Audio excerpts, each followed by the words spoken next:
What's up, Buffalo Nation? Are you guys ready for some good news? Our main story today is about something that happened to a Colorado player, and that kid was on the verge of being kicked off the team. But after some tough love from Coach Prime, he has completely flipped the script and grown up. And now he's doing things that will blow your minds. So grab you a donut, sit back, and get ready because this is the prime time for college football. In our first story today, we're going to talk about an epic comeback story. Everybody loves a comeback, but recently, during study time in front of the whole team, Coach Prime reached out to Coach Matthews and asked him to share a story. Now, Coach Matthews shared the story of the team competing as two groups with the losers having to run gassers. And a player from the winning group did something unexpected and ran gassers with the losers. That player was Cormani McClain. Coach Matthews went on to say he's grown so much, man, and I'm proud of you because I was on your ass every day. If you guys remember earlier in the year, we had to do a story on Cormani where Coach Prime called him out for not showing up on time for practice and not giving 100% effort. Well, it looks like those days are long past. How epic is it that not only did Cormani not quit, he learned to accept the coaching and has turned things around completely. Now, I don't know how many of you played sports, whether in high school, middle school, college, pros, wherever. I was never super athletic. I played. I wasn't anywhere near good enough to play college, anything. I was a good teammate. I do believe that. But I was not a good enough teammate to ever run with the losers. I would love to hear from you guys in the comments if you played sports or you did anything competitive. Are you a good enough teammate to have run with the losers? Because I'm not. I'm just admitting it. I am not. No chance. Cormani McClain's a true freshman who admittedly had some struggles early in the year. And his growth is exactly what you look for when you're turning a program around. I know wins and losses. I get it. We want to win tonight. We're going to talk about that in just a moment. But that's the kind of character, that's the kind of development that you want to see when you're turning a program around. And I'm so proud of Cormani. I'm so proud of Coach Prime for sticking with him. I'm so proud of Coach Matthews and really that entire roster, that entire culture that's being built out there in Boulder. Now, let's talk about this upcoming game on Saturday. An absolutely epic matchup between Arizona and Colorado.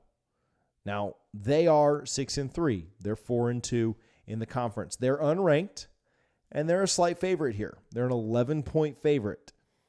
And praise the Lord, I'll take my hat off and praise the Lord. This game is at 2 p.m. Eastern on the Pac-12 network. It's at Folsom Field. I'm going to repeat that again.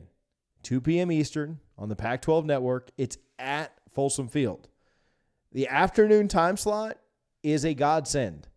I can't make it for these 10 o'clock kickoffs anymore. They are kicking my you-know-what. It's senior day. Not a lot of seniors on the team. I understand that. Some grad transfers. But a day where we'll honor the guys that do move on from the program, do go on to the NFL, do graduate. Now, Arizona started 1-0, and then they lost the game pretty immediately. They won their next two, and then they lost the next two to Washington and USC. Since then, Arizona has gone on to win their next three games. All three of those games against ranked opponents.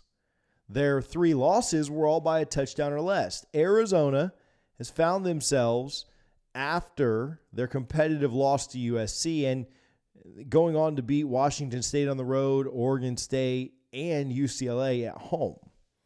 This team is on a bit of a roll right now, but let's see if this is a matchup where Colorado can make an upset, have one of their better games of the year in their last game at home.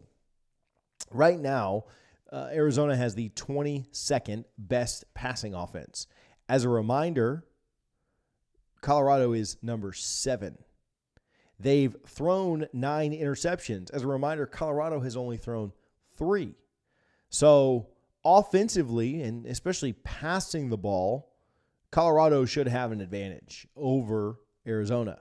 Colorado has a slightly better passing offense than most teams in the country, but slightly better than Arizona does. And they also take care of the ball a little bit better than Arizona does. They have the 74th best rushing offense. What's that mean? They're right in the middle. They're very average. They're not incredible. They're not great at running the ball. They're average to just below average. About 152 yards a game. Nothing super special there. I don't think you're super worried about their rushing attack. They have the 71st best passing defense. Again, 133 teams. You're just below average there. Right in the middle of the pack. 71st best passing defense against the number 7 passing offense means that Colorado could certainly see some success throwing the ball.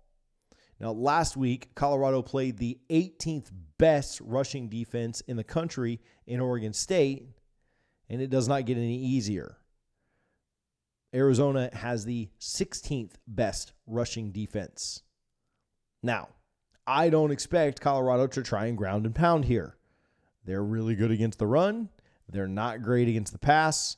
I expect Colorado to try and come out throwing the ball and to have some success doing that. Now, their quarterback with a 76% completion percentage, 1,500 yards, 14 touchdowns, 164 QB rating. He's been really good. He's a freshman from Huntington Beach, California, Noah Fafita. He took over Arizona's offense in the Washington game, and he's been rolling since then. Like I said, their passing offense has been climbing, and it's pretty good. Jonah Coleman is their leading rusher. He's got just over 560 yards. McMillan, their leading receiver, has 750 yards. They're a well-oiled machine right now, and they are rolling. They're playing well. 3 straight wins against 3 ranked teams. Some of those teams Colorado just played and has dropped to. But this is a big spot for Colorado for a couple of reasons. Number one, it's the last time you're going to see them until the spring game in Boulder. Play their last 2 games on the road to finish up the season. And this is the most likely spot that Colorado could do some damage to get a win, to get them a little closer to bowl eligibility. It's also a little bit of a different vibe. Playing this in an afternoon time slot where they've had some success. You remember earlier in the year, they beat TCU in a noon kick. They beat Nebraska in a noon kick. They've had some success playing in the middle of the day. Now, the Oregon game was in the middle of the day too. I get that. But they've had some success playing that early window. And so let's see if that helps them a little bit as they go out and get rolling on Saturday. Now, they need 2 more wins to make a bowl. There is a possibility you could make it at 5-7 if not enough teams qualify at 6-6. But for all intent and purposes, let's just assume that they need 2 wins. I think your best 2 chances are this week and next week. I think that Utah is going to be an incredibly difficult game. Also, playing at Utah Stadium there in Salt Lake is also incredibly difficult. Tough place to play. Not that it can't be done. We'll talk about that game in a couple of weeks. But if you're going to make it, if you're going to get this win, if you're going to have a chance to be bowl eligible, you can't put yourself behind the 8 ball where you need 2 road wins to be able to do it. You got to find a way to get this win at home. And what I'll say about Colorado these last couple of weeks is they've covered the spread both times. They've been very competitive. They've just made a few too many mistakes to pull off the upsets. They were in the UCLA game, and they were very much in the Oregon State game last week. In fact, if not for that halftime blunder, it's a tie game late, and who knows how it goes down. Can Colorado start a little faster? They've had to come back a little bit the last couple of weeks. And though those efforts have been valiant and they've done a good job of coming back, fighting, not giving up, not quitting, which this team will not quit, it's just been too much of a mountain to overcome. So can we start a little faster this week? Can we get rolling a little more quickly? Can we not settle for field goals when we get the ball inside of the other team's 20? We've had some turnovers. They gave us great field position, and we had to settle for 3. When you've got an opportunity to go up 14-0, and you're kicking a field goal to go up, or make it 6-7, it's just not the same. Got to be able to finish, got to be able to start a little earlier. We'll see if they can do that. I think they've been playing better the last couple of weeks. Has not translated to wins. I get that. I'm not playing the moral victory card here, but they are playing better. I want to do a prediction really quick, but I first want to give some love to our friends over at Prize Picks. Make sure that you're using the Prize Picks app. So many of you are depositing there. So many of you are signing up. Use our code BUFFS. That's BUFFS. You get 100% match up to $100 there on the app. Listen, I took the more last week on some of our guys, made some money, really good stuff there. It's a fun daily fantasy game where you pair players' projections to try and make some money. It's good stuff. If you haven't used the app yet, season's winding down, get on there and use it now. Use our code BUFFS, BUFFS. You get a deposit match up to $100. It's a 100% match. Prediction time. All right. Let's talk about this. We have made 9 predictions so far, and we've picked Coach Prime in every single one of them. I felt really good last week when we started well. Didn't score as much as I wanted, but I really thought we had a chance in that game.